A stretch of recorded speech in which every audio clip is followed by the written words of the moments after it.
I still remember the exact moment my life fractured into before and after. The phone screen glowed in the darkness of my bedroom. Rain lashed against the tall windows of my apartment in Clifton, Karachi. Thunder rolled somewhere over the Arabian Sea. And then Daniel's voice, the man I was supposed to marry in 17 days, cracked as he whispered, "Alina, your parents just left my apartment. They told me everything. About the daughter you've been hiding from me this whole time." My knees gave way. I slid down the wall until I was sitting on the cold marble floor, the phone still pressed to my ear. The world tilted. The diamond ring on my finger suddenly felt like a chain. "Daniel, what are you talking about?" My voice came out small, broken, almost childlike. "They showed me papers, Alina, hospital records from 9 years ago. They said you were 18, got pregnant, had a baby girl, gave her up, but you've been visiting her in secret. They said you never told me because you were ashamed of your past." Silence stretched between us like a blade. I had never given birth to a living child, but I had lost one dot at 19. In a private room smelling of antiseptic and regret, I miscarried a baby girl I had already named Zara in my heart.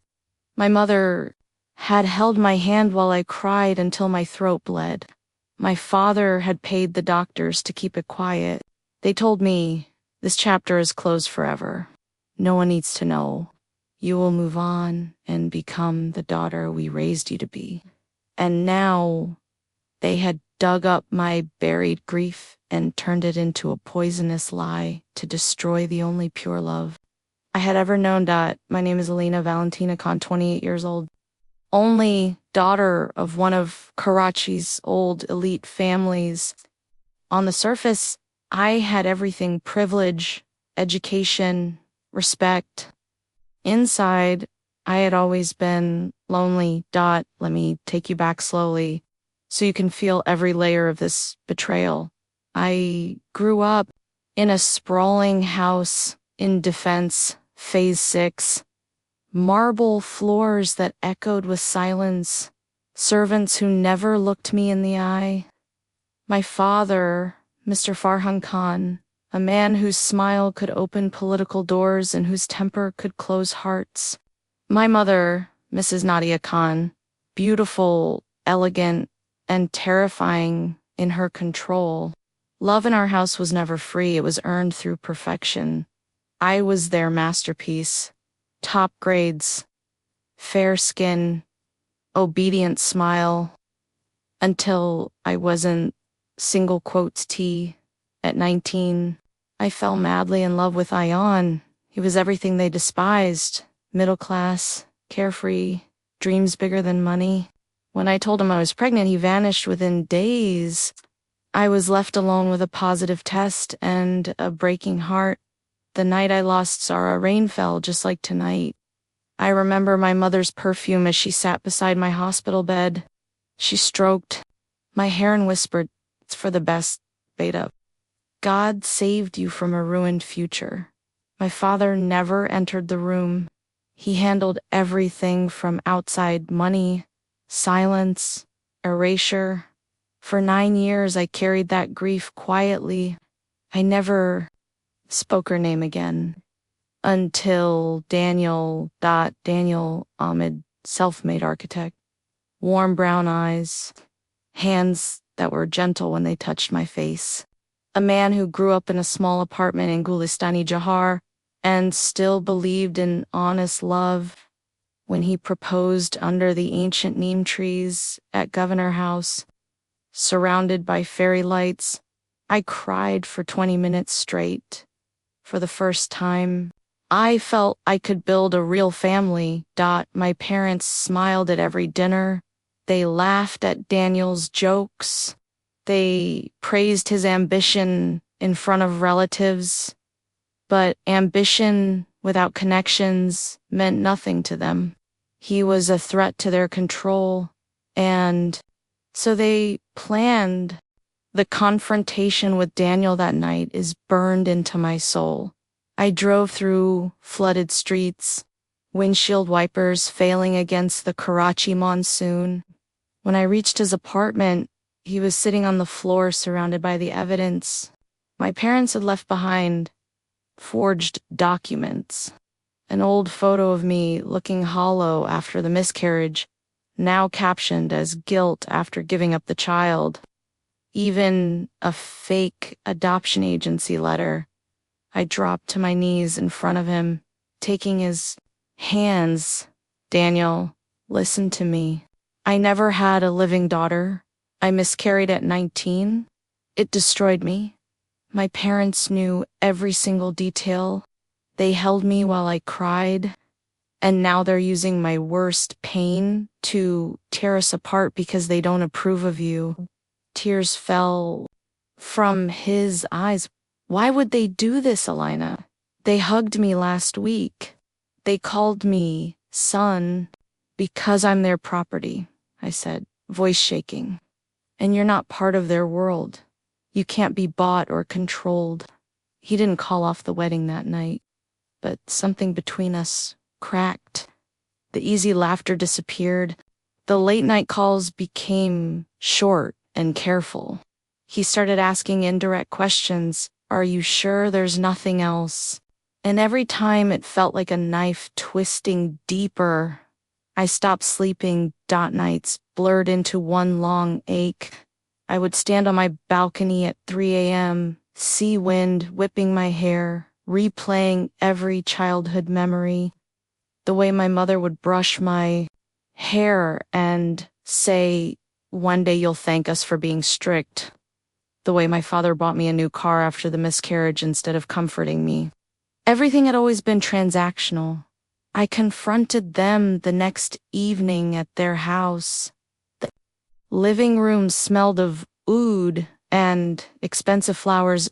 My mother was in a silk caftan, perfectly composed. My father sat like a king on his leather chair. How could you? I screamed, voice breaking.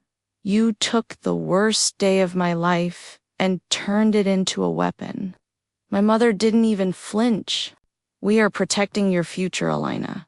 Daniel is a nice boy, but he is not from our level. Once married, these things come out. Better he knows now and decides. My father's voice was colder. Men forgive many things, but not hidden children. We gave you a chance to come clean. You didn't. So we helped. I laughed through tears, a broken, terrifying sound. Helped. You forged documents. You lied to the man I loved that night. I drove home knowing two things. My parents would never accept Daniel. It would destroy everything to keep control. So I began my own quiet war. I hired a discreet private investigator. Over the following weeks, I learned things that made my blood run cold. My mother had a long emotional affair with a business associate. My father had used shady methods to expand his empire years ago, destroying two business partners. In the process, they had done the same thing to my cousin Seema 5 years earlier, spread lies about her mental health to break her engagement. The pattern was generational. Meanwhile, Daniel's mother started calling him daily, worried after my parents confidentially contacted them. Wedding planners sensed the tension. Relatives began whispering. My world was shrinking, that the emotional pain was unbearable. Some nights I would clutch the ultrasound picture I had secretly kept from 2016 and cry until I couldn't breathe. I spoke to Zara in the darkness. I'm so sorry they used you like this, my baby. But pain has a way of transforming slowly. The tears dried. Okay. In their place grew something sharp, clear, and unstoppable. I called my oldest friend Marianne. Her 13-year-old daughter, Sophia, intelligent, bold, and fiercely loyal to me, listened to the entire story. When I asked if she would help me expose the truth at the rehearsal dinner, Sophia looked me straight in the eyes and said, Auntie, Elena, they tried to kill your happiness using a child. Let's show them what a real daughter looks like. The rehearsal dinner was supposed to be my parents' victory lap. The venue in DHA was breathtaking, crystal chandeliers, white roses everywhere, soft gazzle music, 200 elite guests.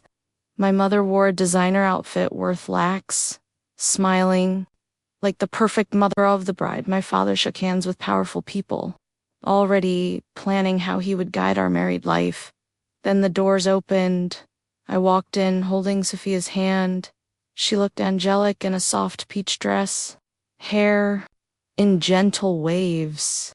13 years old, confident, perfect. The entire hall fell into stunned silence. Sophia smiled sweetly and said loud enough for everyone to hear, "Mom, is this the big family dinner you told me about? Are these my grandparents?" Look very rich. My mother's champagne glass slipped from her fingers and shattered on the marble. The sound was like a gunshot. My father turned deathly pale. What is the meaning of this nonsense? I stepped forward, voice steady but trembling with 9 years of suppressed pain. Everyone here deserves the truth tonight. 9 years ago, I lost a baby girl before she was born. My parents knew. They comforted me. They buried the truth. And when I fell in love with a good man they didn't approve of, they dug up my trauma, forged documents, and told him I had a secret child I was hiding. They tried to cancel my wedding with lies because Daniel doesn't have the status they wanted. I looked directly at my parents, tears finally falling freely. You wanted to expose me. You wanted to shame me. Then let the shame fall where it belongs. On the parents who would rather destroy their only daughter's happiness than lose control. Chaos erupted. My mother started screaming, denying everything, calling me unstable. My father tried to pull me aside, hissing threats, but phones were already recording. Whispers turned into loud conversations. Old family friends looked at them with open disgust. Daniel stood up.